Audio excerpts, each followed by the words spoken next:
Smell us now, lady. Welcome to MeatEater Trivia. MeatEater Podcast.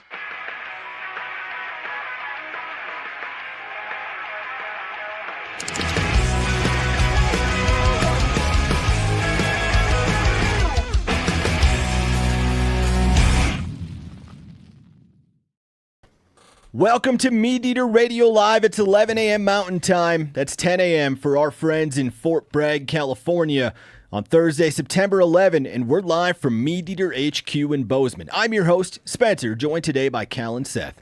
On today's show, we'll interview Owen Reiser about spending a year as a competitive birder. After that, we'll have gear talk. Then we'll look at old hunting and fishing pictures for Throwback Thursday. And finally, Kip Adams from the National Deer Association will join us to give an EHD report for every region. Now we got a few plugs to get to before we move on with the show. MeatEater is heading south for the holidays. We are thrilled to announce MeatEater Live, the Christmas tour, coming to you this December. We have stops in Birmingham, Nashville, Memphis, Fayetteville, Dallas, and Austin. Come hang with Steve, Giannis, Clay, Randall, and Brent for a night of laughs, trivia, prizes, and stories from the outdoors. Go to themeateater.com/tour to sign up for pre-sale access, which starts September 23rd. That will give you a chance to buy tickets before they officially go on sale to the public. That's MeatEater, themeateater.com/tour. We can't wait to see you there. Also, the MeatEater Tailgate Tour presented by Dometic rolls on this Saturday. Me and Jesse Griffiths will be hanging out at the Longhorns game in Austin. Next Saturday, it's me, Mark Kenyon, and Chester and Garrett Long. We'll be at the Wisconsin Badgers game in Madison. The week after that, you'll catch Seth and Brody at Penn State. And finally, Giannis and Garrett head to Notre Dame on October 4th. Come hang with us. Come stump us with some trivia, tell us hunting stories, eat our food. We'll have a good time tailgating. Cal and Seth, what have you boys been up to lately? Oh, so much. Been digging deep in the freezer. I have many projects going on simultaneously right now. Give me an update. Been breaking in new strings for the bow and throwing darts, and things are looking really good on the archery front. Is there a specific hunt you're prepping for? Yeah, brown bear in Alaska here at the end of the month. And then everywhere I look, there's just things that needs to be straightened up and done so I can have a efficient and good hunting season. Yes. So I stuck my head in the freezer, and I was like, oh, there's this bag of grind staring me in the face that I haven't turned into burger yet. And it had a hole in the bag, of course. So I threw that in a box to take home. And then basically underneath that, I was like, what is this bag? Because I have like a nice freezer that's all visually appealing and organized. Same. And then that's the vertical freezer, right? Yes, yeah, that's exactly. the one. And then that's I have the one chest you show freezer. company. Yes.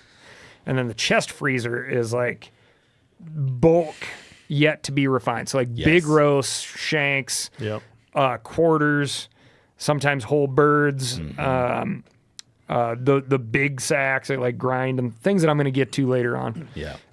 That's the freezer you put like a gun case on top of, so no one is tempted to open it up and look in there. Yeah. Because the vertical freezer, that's the company freezer. Yeah, that's one that makes you look like you know what you're doing and are respectful.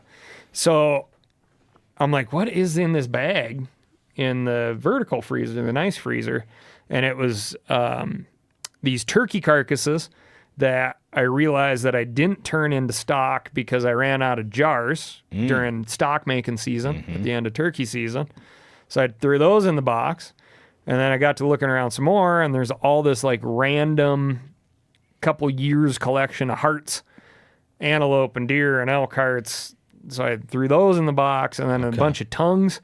So I threw those in the box, and then there was this big package of goose breasts that also had a hole in it, and that went in the box. That went in the box. Now, what the box is the deep freeze? No, the box is the thing that was going to go in the truck and then come, and then I was going to start processing.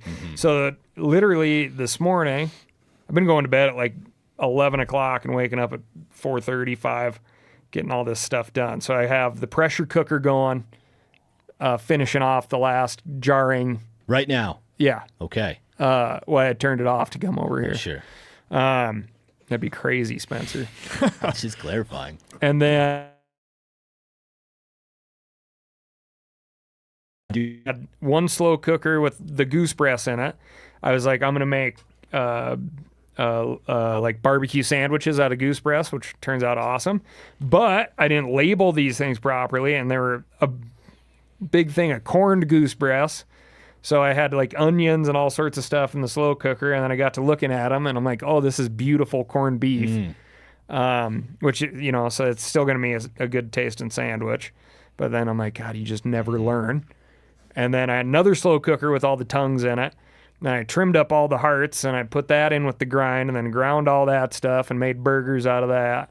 And got all that packaged up, and then back in the nice vertical freezer. And the list is endless. It just keeps going. Pre-fall is stressful. I'm a better hunter if things are taken care of at home, in the yard, in the freezer. Yeah. I don't have to think about those things then. Yeah. I'm trying to kill a deer. Exactly. I'm at the point where I just burn all this stuff in town down. Give it away. Destroy it. Yep. And then the dog and I head off. Yeah. There you go. It's now occurring to me as I look at your two handsome faces. We have too many mustaches on this show. We've hit our quota. Got 3. We've hit our quota of mustaches. Phil, you cannot grow a mustache. You don't have to worry about that, Spencer. Okay. It's going to get real weird if we go 4 for 4 on mustaches in this studio. All right, moving on. Joining us on the line first is Owen Reiser, the director of Listers, a glimpse into extreme birdwatching. That documentary is available on YouTube right now. Owen, welcome to the show. Fellas, thanks for having me. I dug out my public landowner shirt for you boys. Love it, buddy. Good job. All right, in Listers, you and your brother spend a year as competitive bird watchers. Explain what that is, and more specifically, what it means to go for a big year. Yeah, so we heard about this group of people that try to list as many bird species as they can in one calendar year, and that's called a big year. And we thought, we didn't know anything about the culture of bird watching.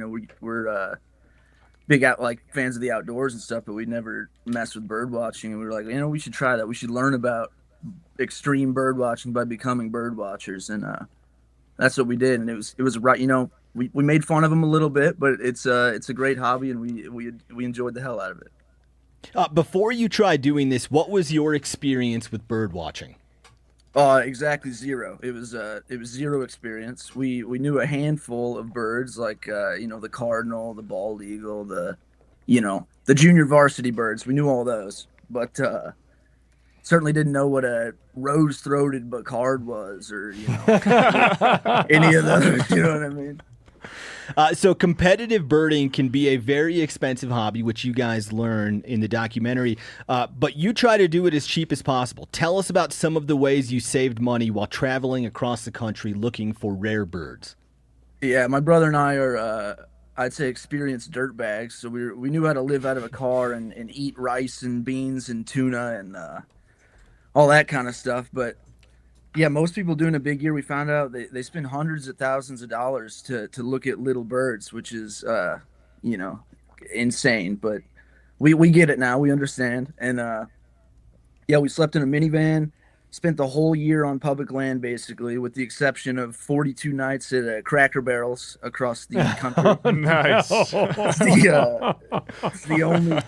It's the only place you can bang on a free night's rest when you need to be near a city, or if there was a rare bird report, in an area that didn't have public land. So that's kind of how we save money. Wow. What was the process like for sleeping in a Cracker Barrel parking lot? Do you go in and talk to the store manager? Do you call them ahead of time, or is it just known that that's cool to do? That's kind of a rookie move, going in and asking the manager. We found out that's kind of a rookie move.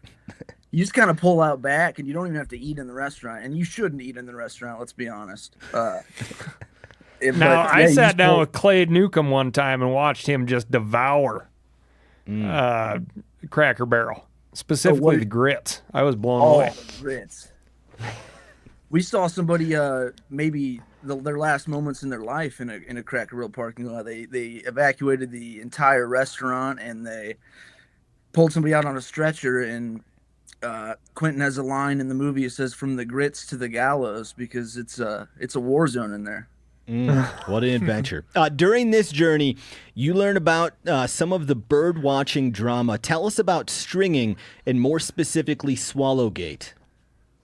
Yeah, so it's probably similar in like hunting and fishing. You know, people want that record, or they want that like, I don't know. You guys know better than me, but like they put weights in fish and stuff, right? Is that fair to say? That's a thing. Yeah. That's exactly what been these known to guys do. happen. Yeah. Yeah. So in birding, it's called stringing, and it's basically the whole thing's built on an honor system, right? But it's like there's cheaters out there, and so stringing is basically stringing along these rare bird sightings where you say you saw the bird and you didn't, or you exaggerate that you saw the bird and you put it on this bird software called eBird.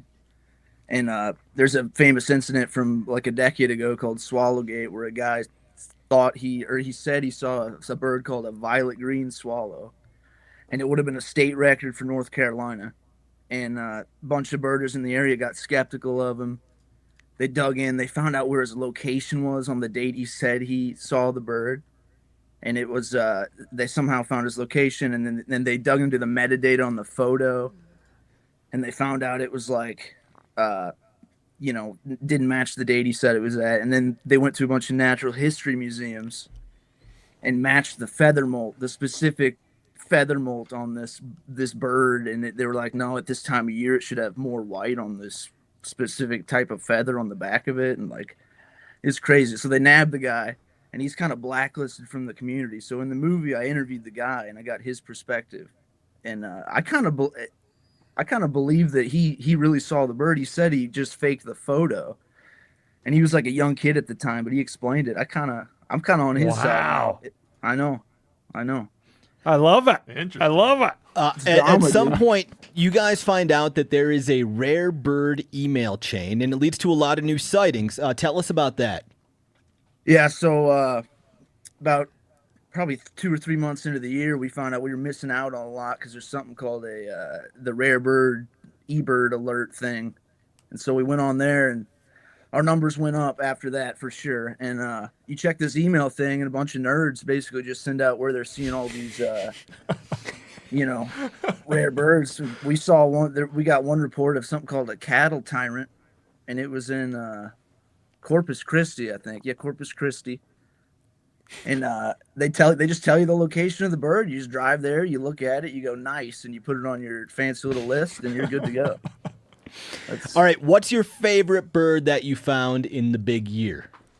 Mine is I like the common birds. I'm not a rare bird guy. I like the common nighthawk.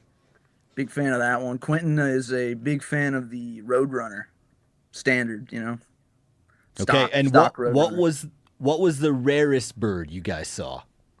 There was one called a gray collared Bacard.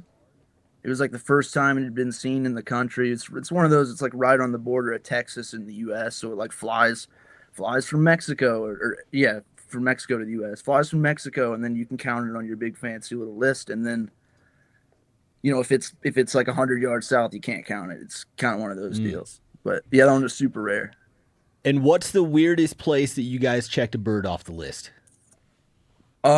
We camped right outside of a women's prison in New Mexico.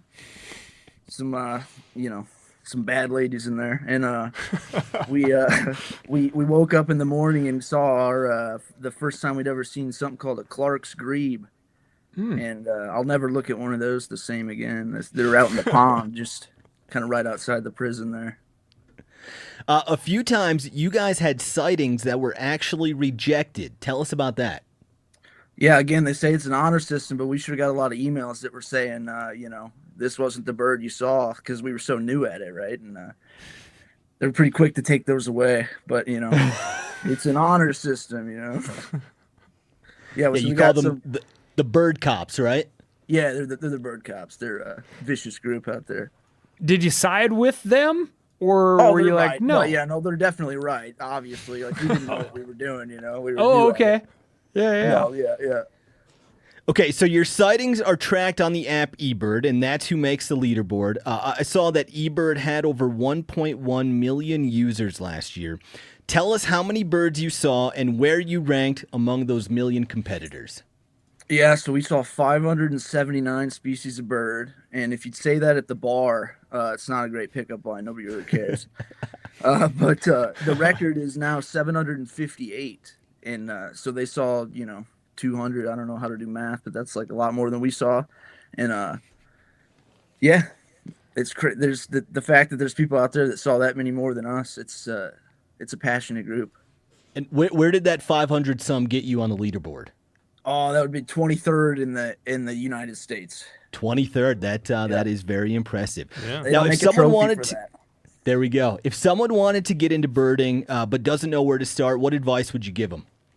I'd say get the Merlin app. It's great. The Merlin app's so good. It's like helps for beginners and then I would say just leave like the bucket hat and the vest at home. You don't really need that. You go with the binoculars in the Merlin app.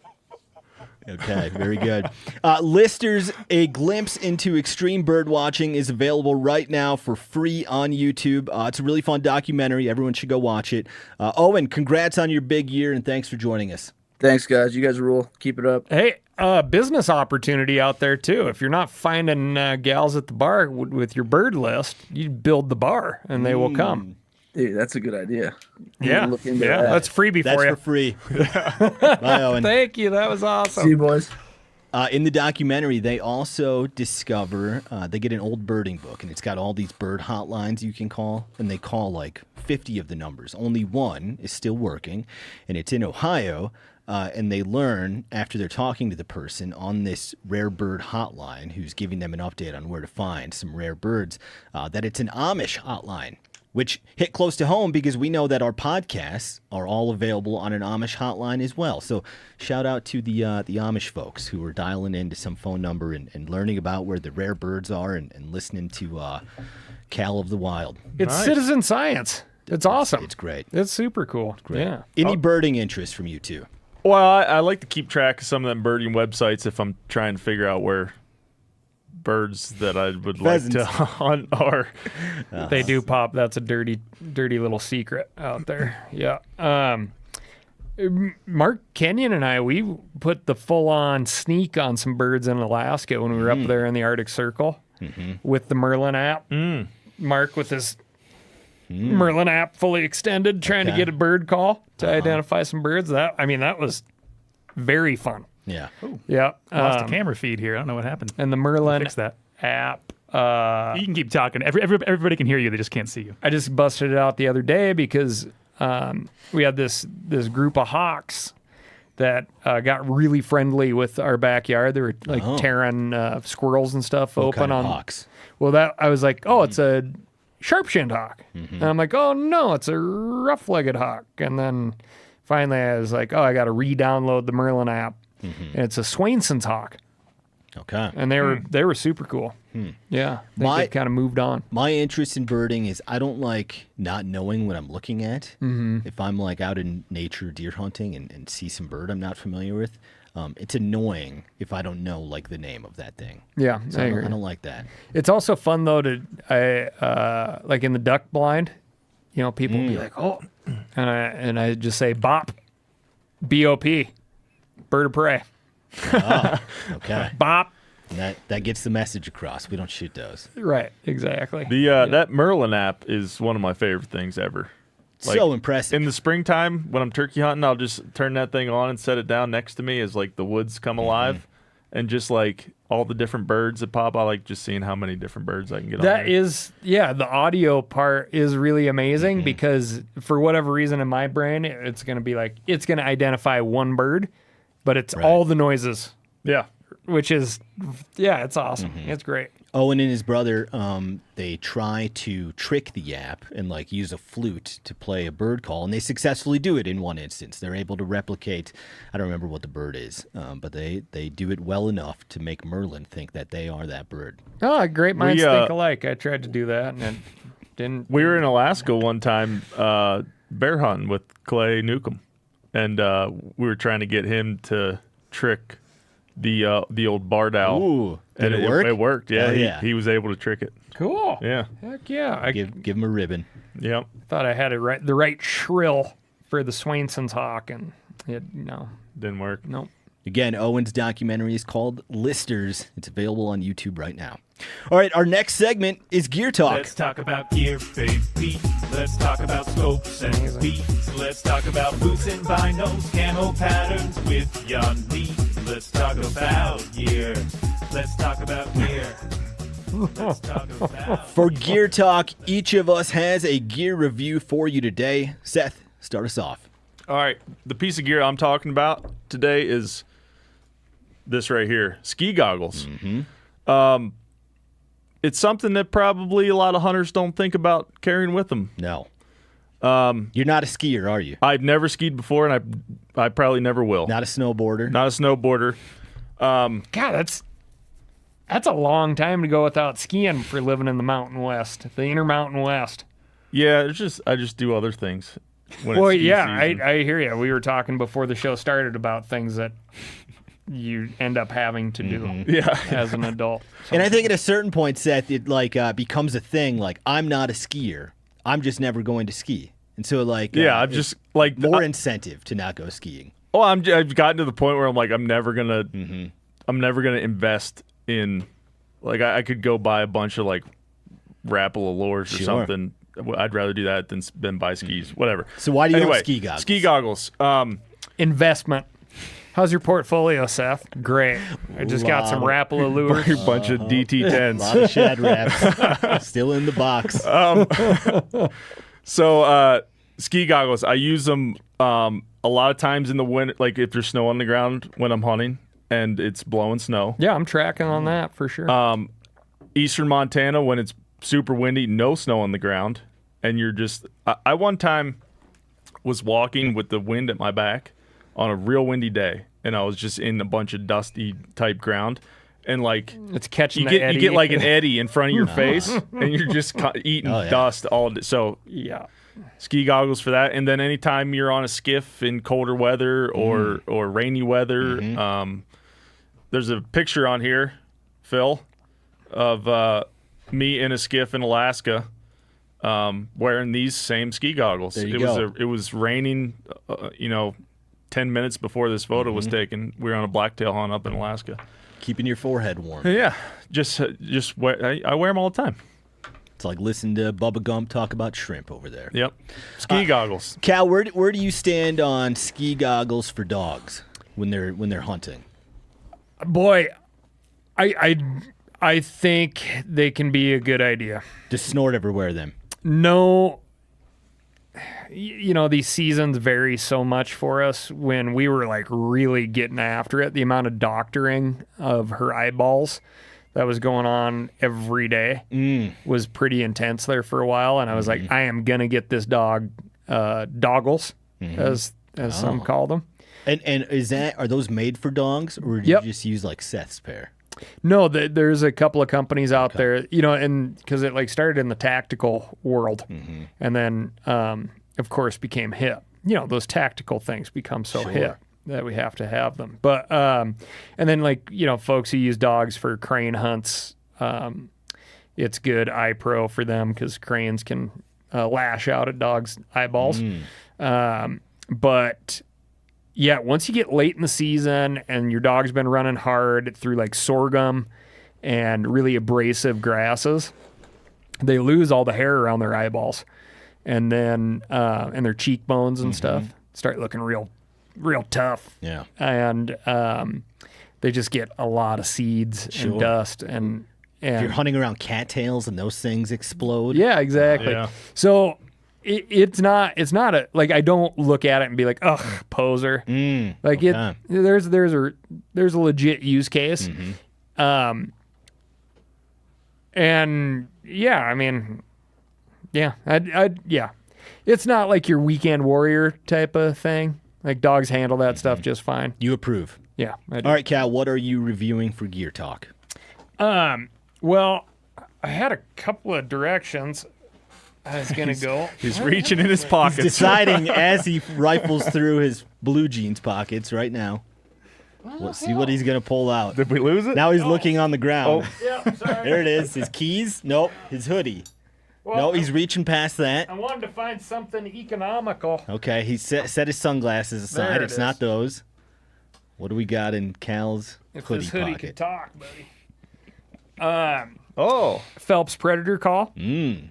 So in all my FHF bino harnesses, of which I have 3 now. Orange one, camo one, another camo one, to brag. one set up for archery, one set up for rifle.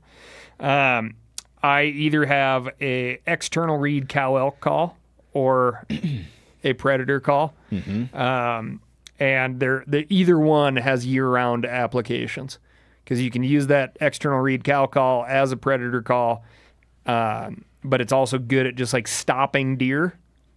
On a pretty good ratio. Yeah. If you bump something, it'll stop and take a look, and you can do the same thing with the predator call.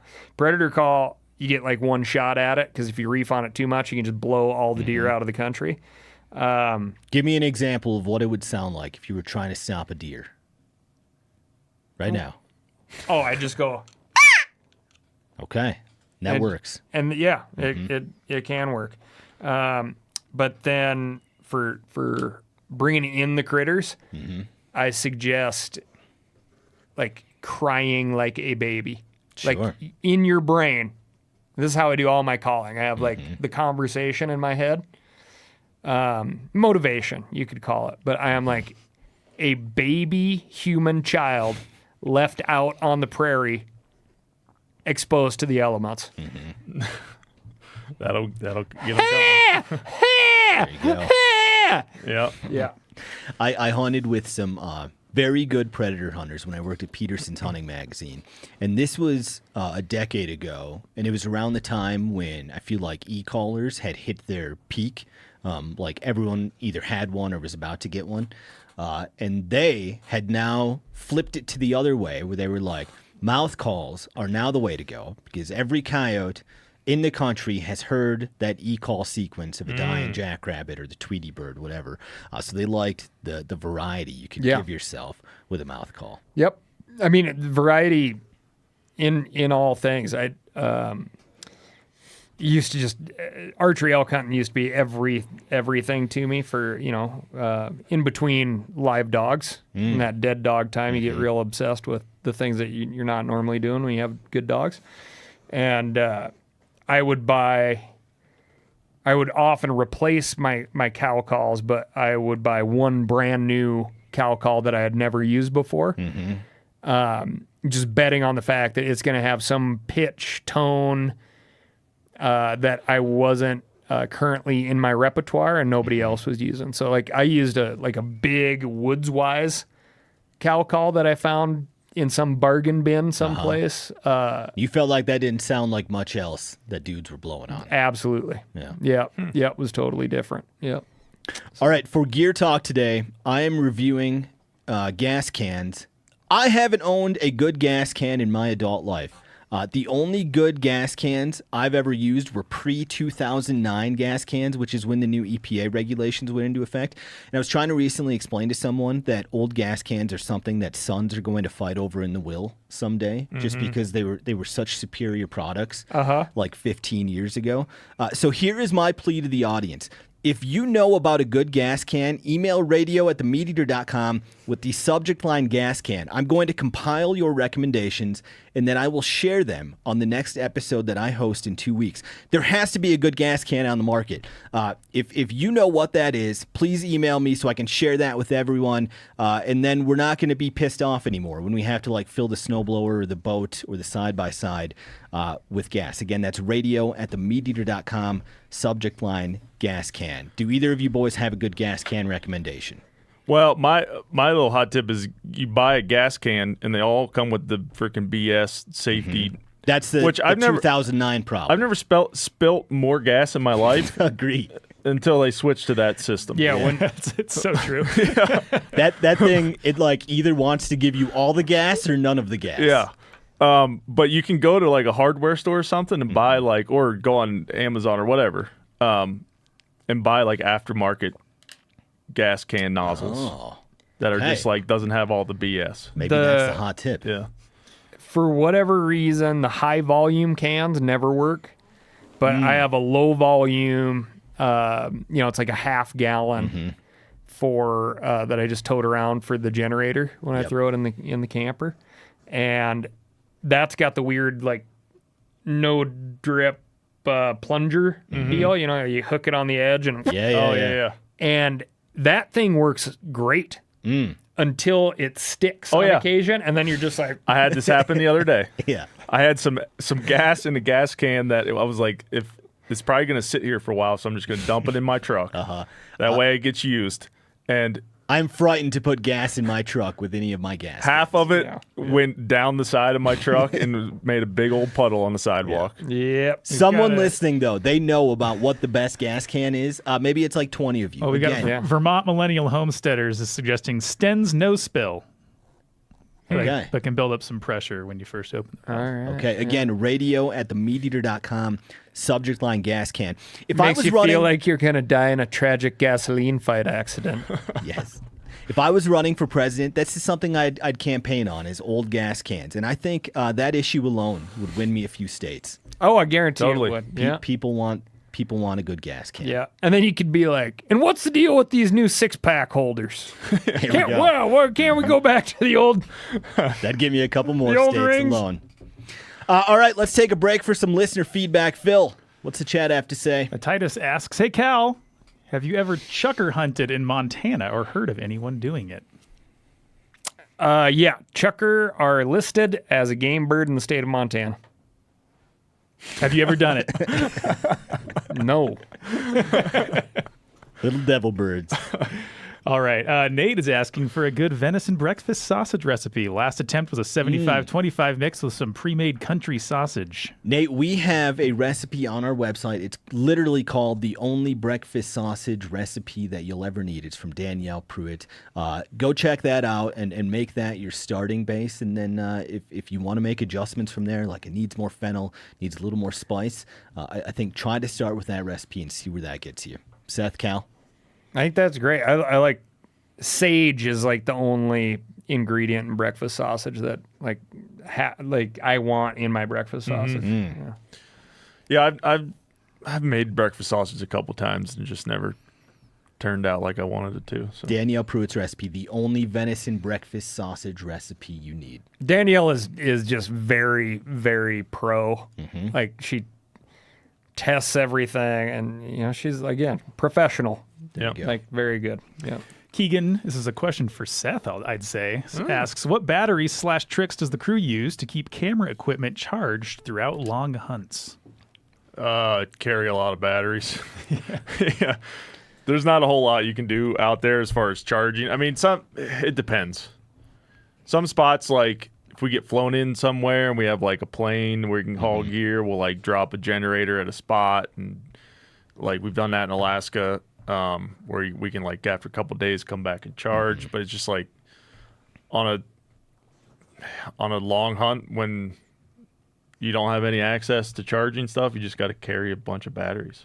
The cold obviously messes with your batteries. Does the heat mess with your batteries as well? Well, No, I've never had heat. I've had heat mess with cameras, just overheating cameras, but not batteries. I just know like my cell phone doesn't like to charge if it's too hot. Yeah.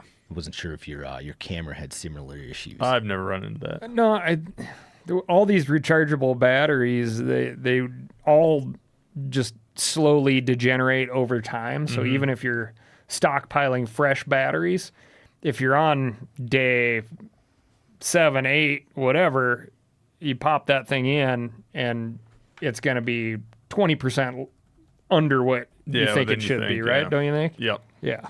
So Yeah, and like you said, if it's cold, it's just a whole different story. Phil, let's do one more.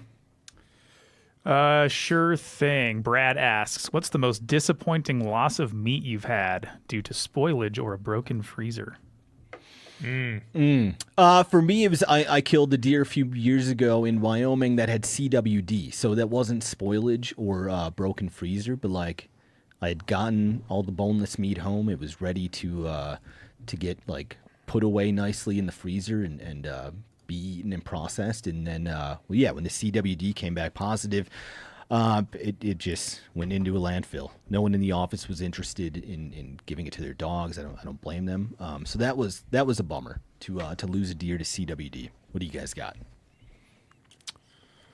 I'm trying to think. I never lost a freezer, knock on wood.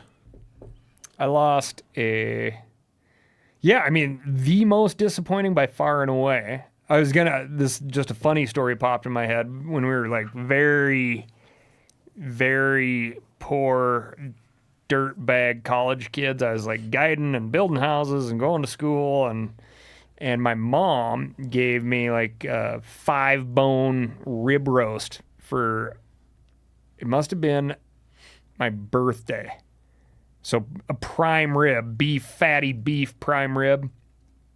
And somebody unplugged the freezer probably to do something stupid and never plugged it back in. And I had antelope in there too. And that was just like a horrible gut punch at that time in life. And I called Montana Fish, Wildlife, and Parks and was like, hey, I'm going to dump a bunch of game meat in the landfill. Wanted to let you know about that.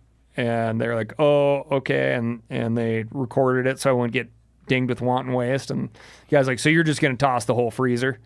I was like, no, I'm cleaning it out. And yeah, it was gross. It was like 5 inches of blood in the bottom of that thing, stanky blood. And then I lost a bull elk in New Mexico a handful of years ago. It was the only time I've personally had, at that point, it was the only time I personally had a elk tag in New Mexico, and made what turned out to be a good shot on this bull, but I was so convinced it was a bad shot. I kind of talked myself out of really properly following this thing up, even though I'd done 95% of the work, and it was a horrific loss of the meat, and just a challenge to myself of like, you know better, you always do better. Why'd you stop this time? It was horrible. Was there any meat recovered? 0. Damn. Yeah, I mean, it was like 100-degree New Mexico hunt, and yeah, man. I mean, I basically processed that whole thing, like going, something on here is going to be good, and it was just all sour. Yeah. A few years back, I was hunting in Nebraska for whitetails and shot a buck with my bow, and I ended up getting one lung and liver, but it like ran off into this cornfield, and I waited a couple hours, and then after the morning hunt, went in there, ended up jumping that buck. He was still alive, and it ran into the corn more, and I was like, I'm gonna wait till the next day. Went back in there the next morning, and I went and sat in the tree stand that morning just to see what happened, what was going on, and then got down. I was with some buddies too, so after the morning hunt, got down and started looking for this buck, and I noticed like some bald eagles and crows sitting in this tree along the cornfield. I like made a mental note of that, and that morning I had heard coyotes yipping over in that area too, and I walked over there and just found the buck, and it was like devoured by coyotes. Pooped on and devoured. Yep. Yeah. Like in 24 hours, just completely devoured. Yeah. Well, we got some neck meat and a little bit of backstrap off of it, but No fun. Yeah. All right, moving on. Our next segment is Throwback Thursday. Throwback on a Thursday morning. Stephen Brody, take me back to 1974. Throwback, I can't believe it. Did I mention Stephen Brody, you're old as shit? Throwback Thursday is where we look at old hunting and fishing pictures of the crew. Cal, start us off. What picture did Phil send? Okay. There we go. Ooh. This is way back in my youth. Look at that. How long? Look at that. Well, How it's still. long ago? Well, you can see the male pattern baldness, but it was still rocking some hair. This would have been probably 2009, Yeah, right in there, 2009, I bet. Back when And gas cans were still good. back when gas cans were still good. This is in the Bob Marshall. That's the cabin at Cabin Creek. And we were in there hunting grizzly bears for a combined grizzly bear study. And those are two old, now dead dogs, Scout and Fish, the big Fish and Scout. Real good dogs. And we got charged by a grizzly bear on this one. And this was like a light charge. Like, we were both very startled to see each other. And he bailed off the hill and probably stopped at like the 50-yard mark and then spun and bailed. But giant grizzly bear. How many bears have you been charged by in your life? 3. Was this number 1? This was number 2. Okay. Hello. I love when Corinne calls me. Corinne, this show has been going on for over a year at the same time, the same day of the week, and Corinne has no idea. Corinne, I love you. Figure out the schedule. She wants to participate in Throwback Thursday. Maybe answer Phil and see what she's got Maybe to say. she's just excited because of that handsome dude up there on the Very screen. nice. Wanted to call in and see who it was. But the cool deal, so we did the rest of our big, huge loop that day and then came back at the end of the waning hours of the night. And the cabin and the outhouse and everything had been rubbed by, I can only assume, that bear, right? Because that would make it more powerful. Yes. But so it had big grizz scratches down the doors. And then Nice. we were pulling hair off of the logs and stuff. But I was like, his objective to get in there, you think? I think his objective was to be like, I wasn't that scared. Swear to God. And this is my area. Because, I mean, it was early spring. You can't tell by that photo, but, it was like we were the only people in there. All the passes were all snowed over and stuff. It was pretty spectacular. Very good. Phil, you're up next for Throwback Thursday. What do you got? Geez. Okay, here we go. This was tough for me. I was just telling Spencer my mom is in Europe. I texted her to send me pictures because I do not have any. So this is that is Mount Adams in Washington State. This is Taklak Lake in the Gifford-Pinchot National Forest. Oh, very This is cool. between Nice. Mount St. Helens and Mount Adams. This is kind of our go-to camping spot growing up. I think this is probably 2005, if I had to say. There's me on the right there, looking good. Wait, which one are you? in the Mariners hat. I mean, it's just obviously gorgeous view of the mountain, and then we do some fishing here. There's me in my Nice. jean shorts and my Star Wars Hell shirt. yeah. Give us a fishing report.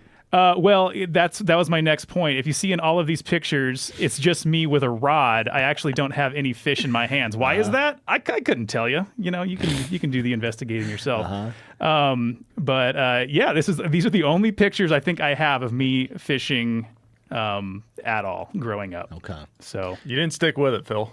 I didn't stick with it. I enjoyed it plenty, but camping was time for me to hike and canoe. I didn't really want to touch the icky fish. That was my. I got to say, you age very well, Phil. Oh, that's so Yeah. kind of you. And you appear to be holding the fishing rod the right way, which I just witnessed some folks in Northern California this last weekend not even having that step right. Oh, So, spinning reel up. yes. Oh, Yeah. You hate to see it. Which we also had folks sending us, I don't know, probably a year or two ago in a sporting goods store printable ad that someone was holding a fishing rod wrong. In that. Oh, God. Very satisfying. But yeah, I think they stock that lake with rainbows, but there's some cutthroat in there as well. And I know this because I just looked it up on the Skamania County, Washington Department of Fish and Wildlife website. Good. We know Phil's street cred for That's hunting and right. fishing. I like it. It's not non-existent. All right, I'm going to go next. This is me probably like 1995, 1996, 3 or 4 years old, and I am at Meriwether Marine in Yankton, South Dakota. Meriwether Marine is a boat shop, and one time they had a motor that they were working on where they found a bull snake wrapped around the prop And that snake's name was Bumpy. The thing had a messed up skeleton. It couldn't move correctly. I don't think they felt good about releasing it again. So they kept this snake as a pet. And whenever we were in Yankton, I would go see the thing and hang out with Bumpy. The ironic thing is I hate snakes now. I don't know what happened between this moment and that moment where I could like happily handle a bull snake, and now if I am walking out in the woods mushroom hunting and I see one 10 feet away slithering away from me who's clearly scared, I will just get shivers up and down my whole body. I can't. I'm not a big snake guy either. Explain it. It makes me feel the worst. One, that I'm scared, and then two, that I don't like that I feel scared over a dang snake who doesn't want anything to do with me. Big old brain, opposable thumbs. Yes, but back then I was all about it. I was a big fan of Bumpy, so we'd go hang out Eyesight with, that's effective at multiple ranges. Yeah. It's totally unreasonable, but I did not possess that fear at that moment. Yeah, that's a good memory, man. That's Americana right there. I like it. I'm not going to Merryweather Marine. make the same comment I made about Phil, but Please don't. I get the same like mammalian reflex. I'm like, oh, danger. About a snake. Yep. Yeah. But then I'm like, I'm going to catch it or I think check it out. That's built in Yeah. Yeah. when you see a snake. I would like to be interested in them enough to like pick one up and really mess with the thing before letting it go, because I have that instinct with frogs and salamanders. Like totally love handling them and encountering them. Not snakes though. All right, Seth. Seth, you are last. What do you got for Throwback Thursday? Oh, let's see. We have 3 generations of Morrises here. Oh, very nice. This is on my grandfather on the left. Used to call him Pops. He's no longer with us, but doing a little catch and release. yeah. This is how you're supposed to hold a trout, by the gills. But no, this is up in Maine. My grandparents, they were school teachers, and in the summertime when they were off, they would be camp counselors up in Maine. Oh, nice. So they ended up buying a place up there, and I spent most of my childhood going to Maine every summer. Very cool. And it's kind of where I learned how to drive a boat. That boat, that little Lund on the right there, was like the first boat I ever drove, and learned how to handle myself in a boat, and learned how to fish. And why it would be nice to have ski goggles. Yeah, exactly. Give us a fishing report for that lake. So this lake, it's a small lake. They call them ponds up there. So Shiloh Pond. That's Maine, right? But that thing ain't a pond. Oh yeah. I mean, like it traditionally, someone looking at me like that's a dang lake. It's big. Yeah. This is the Belgrade Lakes region in Maine, and I've never fished this lake with electronics. Like it was purely visual. Like go to spots where you could see rocks, catch smallmouth. Go to spots where you could see weeds, catch largemouth. Fish structure, fish like flip docks. Go out in deep water and just sink a worm and float for hours until you finally hit the school of white perch. Like that's the kind of fishing we did. Very simple. And I haven't fished it in years, but it'd be fun to go back with like electronics and just see like what's going, like what was I missing back then, but yeah, it's where I cut my teeth on bass fishing, and we used to fish just all day out there, just hours. Very good. I like Pops rocking the action slacks. Oh yeah. Oh, That's a good move. And the gray New Balance sneakers was Classic. made in Maine. It was like every old timer in Maine had a pair of New Balance sneakers. Perfect. Yeah. Very authentic. All right. Joining us on the line last is Kip Adams, the Chief Conservation Officer at the National Deer Association. Kip is here to give us an EHD report for deer in each region. Kip, welcome to the show. Hey, thanks for having me, Spencer. Good to see you guys. Good to see you. Good to see you too, Kip. First thing, Kip, explain what EHD is. EHD stands for epizootic hemorrhagic disease. It's a viral disease of deer. It's probably the most common disease that whitetails get. There's a few other deer species and some livestock species that can get it as well. But from a hunter standpoint, it's typically a disease we think of late summer when you start finding dead deer near water sources.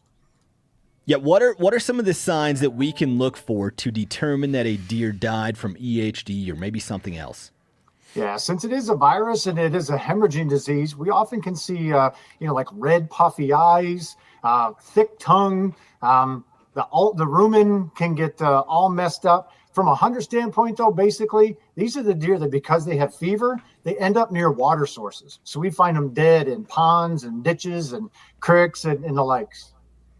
Why is it that some years and regions have a lot of EHD while others don't? Well, it's because the virus is carried by no-see-ums, those little biting midges that drive us crazy in the summer. Years of drought sees deer get sucked into these water sources. And that's also years where we often have a lot of the vector, the midges that are carrying this. So when we have a drought, we have dry areas, deer get in and around these areas, makes it much easier for the midges who carry the disease or, to bite a deer that has it and then share that with another deer. So basically, deer are congregated in areas that make it perfect for the no-see-ums to bite them and then transfer it from deer to deer. Is there anything that landowners can do to protect herds from EHD? Well, not a lot. The perfect breeding grounds for these midges are the muddy areas around dried up water sources. So in areas where we have a lot of rain and water sources are full, we don't tend to see a bad hemorrhagic disease years. But because of the droughts and deer are congregated, then you have more of those exposed mud flats. That makes it way worse. So from a landowner end, in many cases, there's not a lot that they can do unless they have access to management of some of these areas. And think of, like cattle ranchers that let cattle into ponds. Those are terrible areas in bad hemorrhagic disease years because of all the mud that's right in and around them and the cattle disturbing that. In large part, though, Spencer, there's not a whole lot that we can do to stop this. We can react if you find a bunch of dead deer. That year maybe reduce an antlerless harvest if necessary. But as far as specific things we can do to try to safeguard against the disease, there's really nothing we can do. Okay, let's go region by region to talk about EHD reports in 2025. Starting with the Northeast, what have you heard there? Well, there's at least 5 states in the Northeast that have confirmed presence so far. And basically, this is worse in years where you have a really wet spring followed by droughts. So droughts are bad for this anyway, but they're even worse if you start that off with a really wet spring because that allows more of the no-see-ums to breed. So the Northeast, it was extremely wet in April and May, and then has had almost no rain since. So the kind of the mid-Atlantic region, Maryland, Pennsylvania, West Virginia, and New York have thus confirmed it. And it's pretty early for this is at the beginning of the hemorrhagic disease season. And we're seeing a bunch of it already in the Northeast. So things are still really dry. It's set up to be a really, really bad year for this here in the Northeast. But that's not don't go to Pennsylvania thing, right? That can just be localized in certain areas of the state. Yeah, you're exactly right, Cal. And the thing with hemorrhagic disease is, first of all, not all deer that get the disease die from it. Some will live, and if they live, they develop antibodies against it. The ones that die, they tend to be very localized. So I'm in northern Pennsylvania. Fortunately, there has been no disease in my area. However, 20 miles down the road, it can hit and people can lose a bunch of deer. So you're right. It is very specific, very localized where deer get hit hard by it. And just nasty, too. If you're on site when this is happening, it is really brutal. It is. Kip, you had mentioned... sorry, go ahead. Oh, go ahead. Nope. Sorry, Spencer. You mentioned that not every deer dies who gets EHD. If you were to kill a survivor, how could you confirm that deer maybe once had EHD but lived through it? Well, one of the symptoms are they get sloughing of the hooves. So the incubation period is very short, 5 to 9 days. So if a deer's going to die from it this year, it's going to be done. You're not going to be shooting it in bow or rifle season. But if you do shoot a deer through this hunting season and you look at the hooves, and you can see growth interruptions or where it looks like the hooves are sloughing off, that's a sure sign that deer had the disease, survived it, and then continued to live, and started to grow again. Wow. And to be clear, that deer is still safe to eat, right, Kip? Yes, it is. Yep, absolutely. Okay, what are we looking at for EHD in the South this year? Well, it's we see 6 states so far in the South that have confirmed it. That'd be in Arkansas, Florida, Georgia, Mississippi, Oklahoma, and Tennessee. And the South has had this disease forever. And I vividly remember when I was doing my undergraduate work at Penn State, we got to hemorrhagic disease. The professor said, this is a disease of deer in the Southeast. Moving on. And that was it. That's literally all we know. That is very different today. It is today. This disease is all across the U.S. It's up into Canada. Basically, it's warmer, so the midges just live in a lot of places they didn't used to. So, but the Southeast has had it the longest, so those deer are more used to it. And basically, they have it everywhere in the Southeast every year, but those deer are not hit very hard. So usually not many of those deer die. In the Northeast, where our deer are more naive, it kills the snot out of them. But the Southeast, 6 states so far, probably is not going to be nearly as bad there as other parts of the country, partly just because they've been exposed to it for so long, they're just more used to it. Moving to the Midwest, I've seen the most EHD reports out of Ohio this year. What are you hearing from there and the rest of the region? 5 states in the Midwest so far have confirmed it. That's Indiana, Kentucky, Ohio, Michigan, and Missouri. And of those, you are right. So far, it has been the worst in Ohio. There are literally hundreds and hundreds of dead deer in Ohio. So all throughout the state, the southeast part of Ohio has been hit worse than anywhere else, kind of right across the border from West Virginia and not all that far from Pennsylvania. But that region of the country has been hit far harder so far than any place else. Finally, what do we have for EHD in the West? 2 states so far, Idaho and Washington, have both confirmed it. The West typically doesn't get that bad of hemorrhagic disease. Fingers crossed it'll be that way again this year, because in addition to whitetails, mule deer can get it, elk can get it, although elk are less susceptible to it. But pronghorn and bighorn sheep can also get it. So because of that, the West is especially sensitive to the disease. But thus far, it's been pretty light out there. And hopefully the first frost comes in a hurry. That ends the midges. That ends the disease season. So the first frost can't come quickly enough. Last thing, Kip, on a science front, is there anything encouraging you can tell us about how biologists are working to reduce EHD in America's favorite game animal? Well, there's a lot of research just looking at doing a better job predicting, when it's going to be bad. Because it's a virus, there's really nothing that we can do to protect deer against it. But there's definitely some ways, that we can at least predict if we think it's going to be bad. Hence, what I mentioned earlier, it's worse in drought years, and especially worse if it's preceded by a wet spring. So there's a lot of disease folks just taking a look at all those factors, trying to combine them, just to be able to help predict a little more for hunters across the U.S. and trying to understand if they're likely to have a bad hemorrhagic disease year. All right, Kip, thanks for fighting for deer. Thanks for the EHD reports, and thanks for joining us. Thanks. All right, great to see you guys. Good luck this season. Thanks, you too. You boys run across many EHD deaths in your day? Handful, yeah. Mm-hmm. Yeah, I mean, what Kip was saying there about, drought years, and then we would see it also when you get like just a little bit of rain in August, and those midges would just explode. And I had way back when I used to, we never guided archery, deer or antelope. But so I would take that time to go set up our outfitting camp in eastern Montana and haul all the stuff out there, clean everything up. And it was amazing because I'd be the only person archery hunting deer. And one year there was this bachelor group of 8 mule deer bucks that I kept sneaking in on and definitely flung a couple arrows. Never connected, but had all this time to work these deer, and eventually there were 6, and then 5, and then 0, and every single one of those deer died. All of them. Damn! Like while you were trying to kill one. Yes. Ugh. Yep. And those are the years like where you can just smell the death. Oh. And the hay was still high. That last cutting hadn't come off yet, and Yeah, I mean, just gross. Yeah, Kip had talked about how it's especially bad if you have wet spring, dry summer. Similarly, it can be really bad if you have a wet year followed by a dry year. In southeastern South Dakota in 2011, we had record-breaking rainfall. The Missouri River was like the highest it had been in hundreds of years, or as far as back as they could look.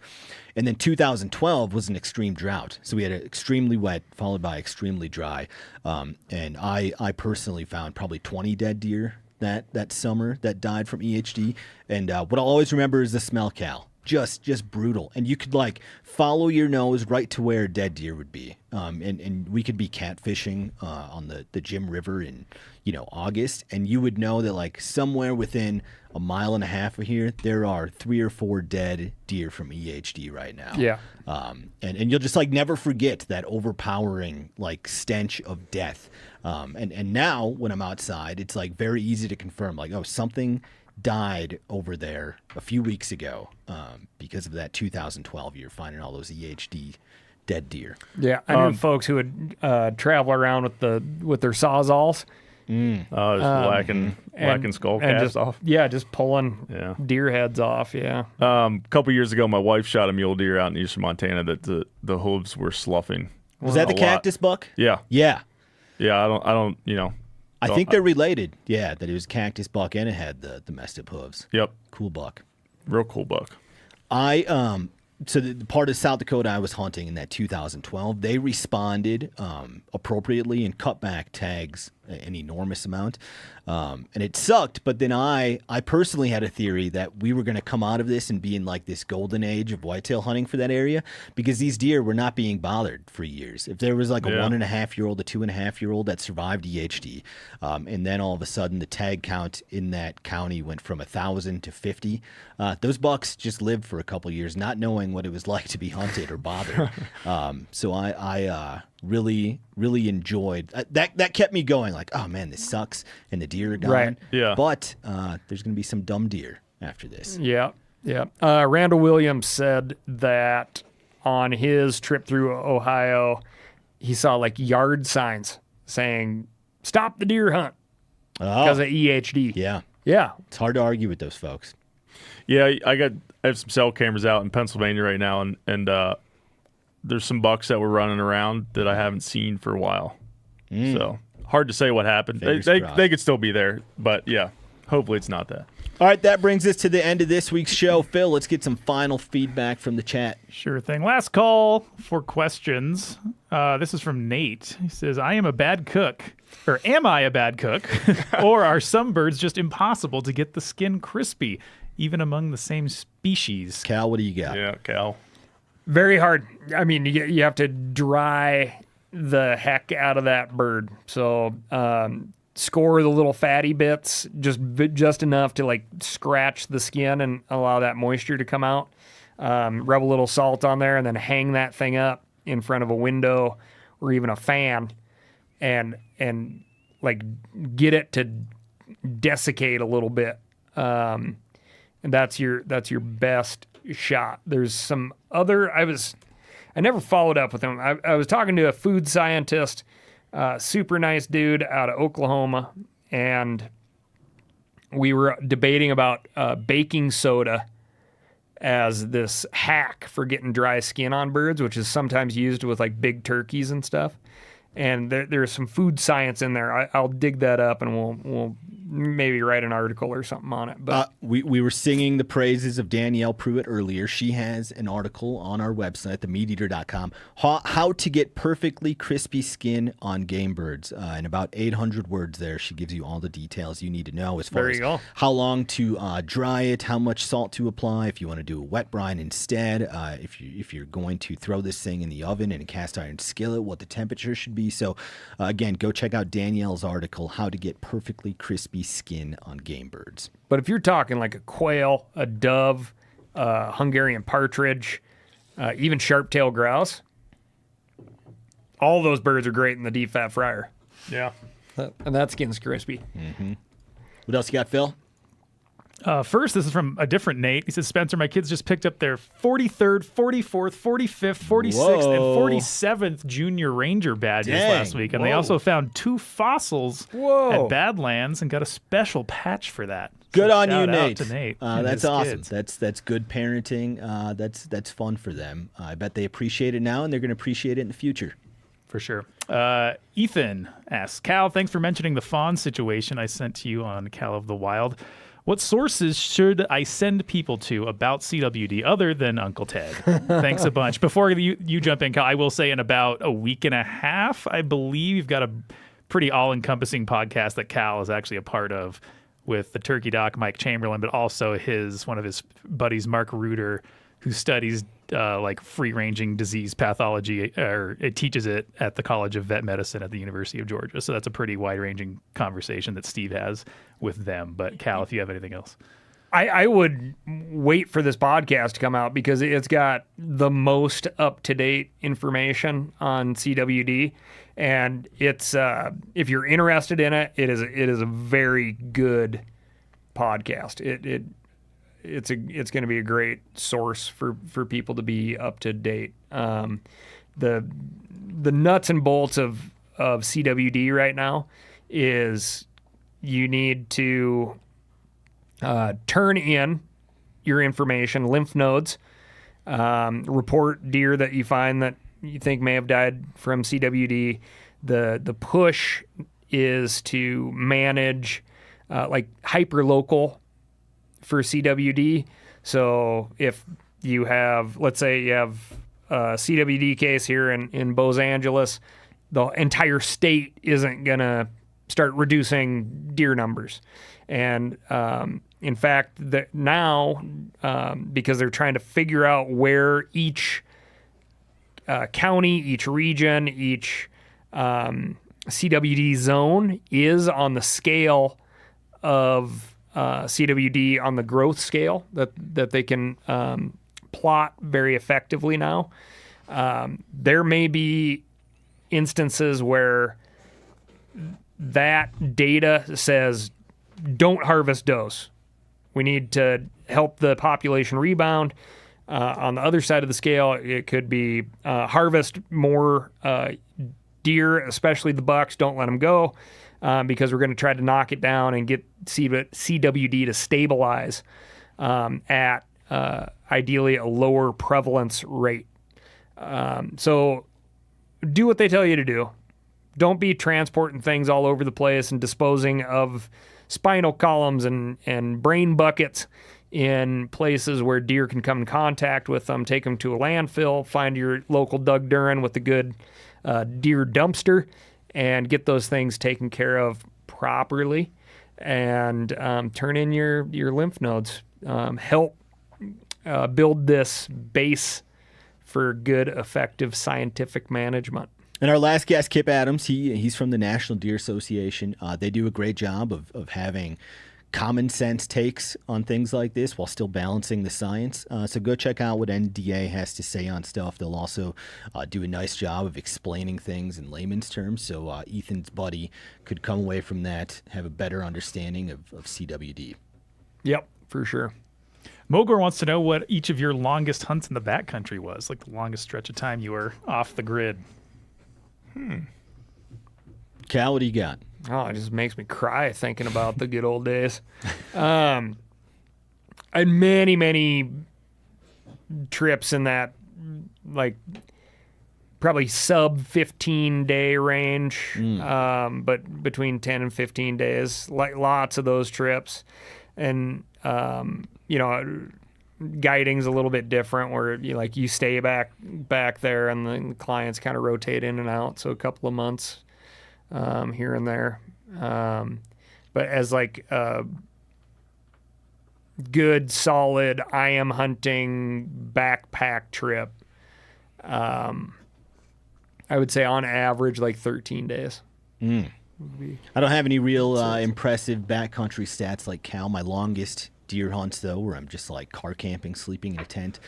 Kansas, I think I went for 8 days. probably like 6 years ago. In Wyoming, I think 4 years ago, I had 8 days sleeping in my tent trying to kill a deer. And both of those, I killed my deer. The Wyoming one, I pushed my deadline like an extra day. Like, I'm going to stay one more day, and then I killed one that morning. So it was very, very satisfying ending for me. Nice. Seth? Yeah, I got, I think 10 days is my longest, but several, 8, 9, 10 day up in Alaska, mostly those are the longer trips. So, Phil, let's do 2 more. All right. This is from Kyle. In a different comment, he says that he's a proud randomal and then apologizes to me for that, as if I'm not also a proud randomal. So Kyle, I'm on your team. But he says he's starting his fall turkey hunt this coming Monday, and he tips on fall versus spring turkeys. He says he has a stand, decoy, and calls, but not sure what he should focus on. Hens and toms are allowed in Michigan. You guys do a lot of fall turkey? Any advice? I used to back in the day, when I was living in Pennsylvania. We used to do it, but we always would just find them and try and break them up and call them back in. Yeah, I've killed 2 fall turkeys in my life. Both times it was just opportunistic. I was deer hunting, knew there'd maybe be some turkeys nearby, spotted them, got my shotgun, went and killed one. I don't have any good strategy for you, though, Kyle. Cal? I think may have been one of my first turkeys ever, if not the first, bearded hen in the fall. Got her right in the back of the head as she was running away from me. That's perfect. Fall turkeys would be targets of opportunity. That white meat's so scarce in the freezer. Oh yeah, that it's real hard to pass them up if you have a tag for one. Yeah, just a lot of eyeballs that time of year. They're gonna be in some bigger flocks. So be ready to make a shot where they're running away in the back of the head. Yeah, there's a lot of running involved in the fall turkey game from what I've seen. We have an article on our website just called Fall Turkey Hunting Tips from Tony Peterson. Tony's one of the best dang turkey hunters I know, so I'd trust the words that he can offer you in that article. One more, Phil. Chase is going to Lake Erie next weekend for a 4-hour trip, 2 to 6 p.m. Seth, should he target walleye, perch, or bass? If you're going to Erie, you got to catch walleye. I like that. Yeah, there's big ones there. Catch some walleye. Yeah, that Erie fishing that we did too, like the dragon Rapalas around was just shockingly automatic. Very productive. Yeah, and that's like historically Erie is like a trolling lake. But there's now a lack of structure, right? Yeah, but Is there a lot of reef fishing in Erie? Well, there's a lot of like suspended fish in Erie, but these days with forward-facing sonar, I think that's kind of starting to shift where people are casting to them more than trolling these days. Maybe not more than, but they're starting to do more of that on Erie. We did a big wind drift day, a friend of mine and I, this several years ago, and just leaded jig heads and goofy looking plastics and just tapping the bottom on the wind drift. And it was very fun because you were just constantly picking up something between like catfish, drum, walleye, bass. Yeah. It was great. Well, there you go. Do that. Then you'll catch all kinds of different stuff. That sounds fun. All right, one last reminder. The MeatEater Christmas Tour happening this December. Go to themeateater.com/tour for those details and pre-sale access. And while you're there, check out the tailgate tour. We got 4 stops left. We'd love to hang out with you guys, see you guys, talk hunting, fishing, everything else. All right, see you back here, same time, place next week. Bye now.